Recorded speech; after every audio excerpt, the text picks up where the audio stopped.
我给家里的中央空调装了一个控制器，让它可以接入米家实现制冷控制。小同学，在，打开客厅空调。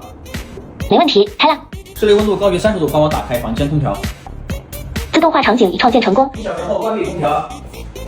好的，会在今天下午15点55分帮你关闭空调。今天就手把手教你实现上述效果。如果你家的中央空调不是小米的，那我们就需要用到这个 VIF 中央空调控制器，一个大概600块钱左右。安装的时候，先让师傅在空调内机里装一个插座给它供电，然后拿出自带的2根线，一边接控制器，另一边接空调主板上的通讯口。具体怎么接，结尾有图纸。接着再把控制器插上刚刚装好的插座，这样它就通电了。我们打开米家 APP， 点击添加设备，可以看到刚刚接好的控制器。我这里用的是 WiFi 协议，所以要输入密码，然后跟着操作添加上去，点击搜索空调，可以看见家里的空调都搜出来了，这样我们就完成了安装。其实非常的简单，我这里再给大家演示一下，控制器一端接空调内机的主板，另外一端直接通电就可以了。